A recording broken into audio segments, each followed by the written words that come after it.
Hi everyone, this is David Ph.D with Books of Chide, and we're back again with the 100 Simple Secrets of Successful People by David Niven Ph.D.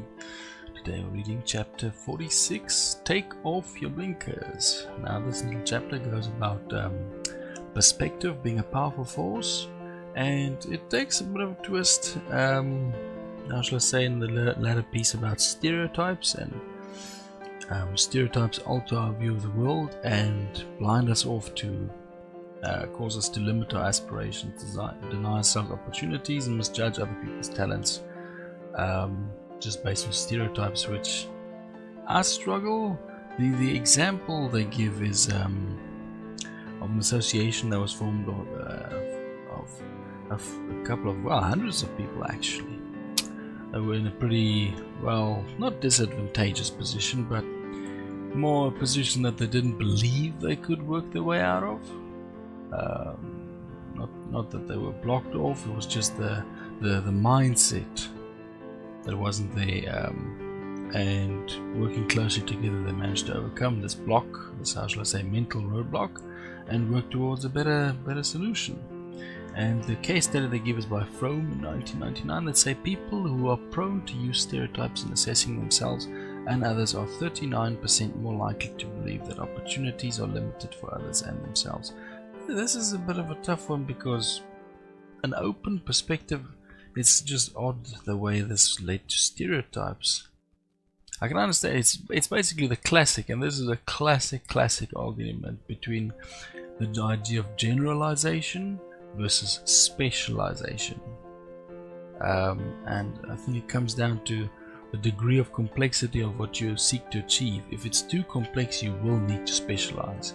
If you specialize, you will lose your edge in general by focusing dead point on a single area. Now, I'd say the way to overcome this would be proper setup of a team to make up for the insights you will essentially willingly be giving up. And this is not some 2-day or 1-day or immediate change. This is over years, decades even. For example, if you go into a creative field and someone else goes into an analytical field, maybe when that starts off it won't be that apparent, but that division grows with time, with intensive focus into a certain direction, especially not so much educational, let's say technical, professional technical direction. There will be specialization, there will be focus. The human mind can only accommodate so much scope without sacrificing the ability to focus intensely.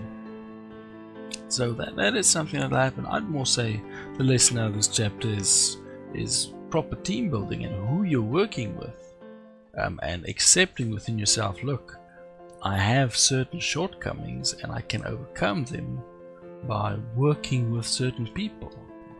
In my own professional background, I have worked with people who massively excelled in areas that I had very little affinity for, and that worked tremendously good. I mean, that level of collaboration, when you're doing a multifaceted task, which was what we were doing, it helps a lot when one person actually complements the other, especially if it's constructive, if they want to work that way, which was the case. It was a very productive venture, very productive. So I completely take the rails off this one, because I don't really see how they tie together. I'd more say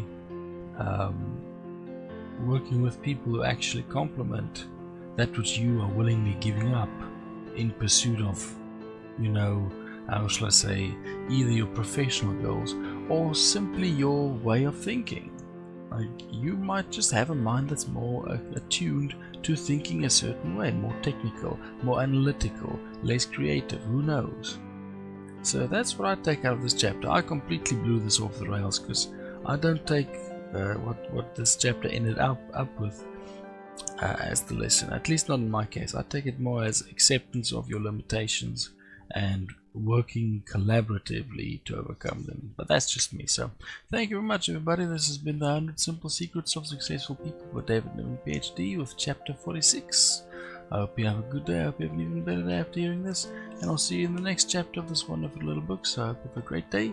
Thank you very much, and this has been Edward of Chide with Books of Chide. Bye bye.